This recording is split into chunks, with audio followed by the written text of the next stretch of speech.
প্রিয় দর্শক বন্ধুরা, এই মুহূর্তে সুপ্রিম কোর্টের গুরুত্বপূর্ণ অর্ডার চলে আসলো। মামলার স্ট্যাটাসও কিন্তু থাকছে। অবশ্যই আপার প্রাইমারি থেকে বিগ ব্রেকিং নিউজ আপডেট সবটাই ভিডিওর মধ্যে আলোচনা করছি। আর্জেন্ট তথ্য, আর্জেন্ট ভিত্তিতে এই ভিডিওটা তাই আপনাদের জন্য ক্রিয়েট করতেই হচ্ছে। ভিডিওটিকে অতি অবশ্যই শেষ পর্যন্ত ওয়াচ করবেন, কোনোভাবে স্কিপ করবেন না, চ্যানেলটিকে সাবস্ক্রাইব করে সঙ্গে থাকবেন। চলুন আমরা মূল টপিকে ফোকাস করি। চলে যাই সরাসরি অন স্ক্রিনে। দেখতে পাচ্ছেন অত্যন্ত গুরুত্বপূর্ণ মামলা, Soumita Sarkar versus the state of West Bengal. Diary number সহ মামলার স্ট্যাটাস আপনারা বর্তমানে দেখতে পাচ্ছেন।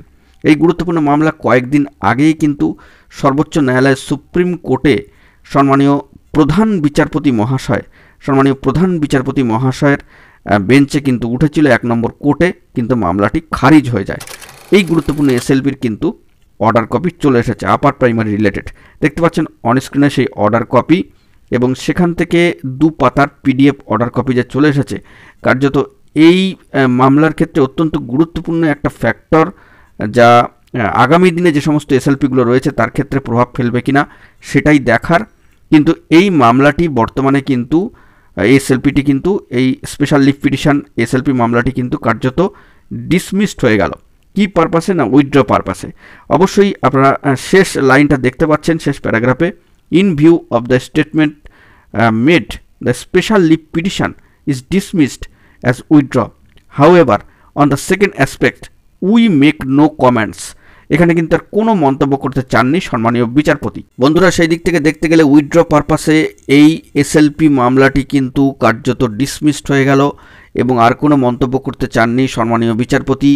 এবং সেইখান থেকে একটা বিষয় স্পষ্ট যে নিয়োগের ক্ষেত্রে তিনি কিন্তু কোনো আর হস্তক্ষেপ করলেন না বা কোনো মন্তব্য কিন্তু করতে চাইলেন না। মামলাটি উইথড্র পারপাসে কার্যত ডিসমিসড হলো। তো এই বিষয়ে পরবর্তী ক্ষেত্রে কি হবে না হবে তা পরের বলবার বিষয়। ইতিমধ্যে গুরুত্বপূর্ণ কয়েকটি এসএলপি সর্বোচ্চ ন্যায়ালয় সুপ্রিম কোর্টে কিন্তু খারিজ হয়ে গিয়েছে।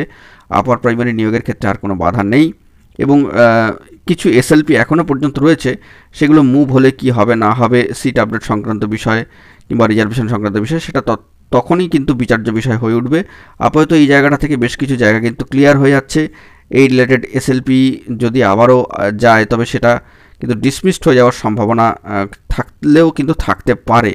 তো সেইটাই দেখার বিষয়। আপাতত এই গুরুত্বপূর্ণ এসএলপি খারিজ হয়ে গেল, যেটা আমরা ইতিমধ্যে জানিয়েছিলাম 12-12-তে উঠেছিল, এবং আর কিন্তু নিয়োগ প্রক্রিয়ার ক্ষেত্রে কোনো মন্তব্য বা হস্তক্ষেপ কিন্তু করা হলো না। আপার প্রাইমারি নিয়োগ কিন্তু অনগোয়িং প্রসেসে যেভাবে চলছে সেভাবেই চলবে। এটা একটা ভালো দিক বলা যেতে পারে যারা এমপ্যানেল হয়েছেন, যারা জয়েনিং করছেন তাদের ক্ষেত্রে, যারা ওয়েটিং রয়েছেন, কাউন্সিলিংয়ে ডাক পাচ্ছেন তাদের ক্ষেত্রে। অন্যদিক দিয়ে যে সমস্ত দাবি দেওয়া নিয়ে সর্বোচ্চ ন্যায়ালয় সুপ্রিম কোর্ট এসএলপি হয়েছে, সেই সংক্রান্ত দাবিগুলো মিটবে কিনা বা কবেই সংক্রান্ত মামলাগুলো উঠবে সেই বিষয়ে আমরা খোঁজখবর করছি।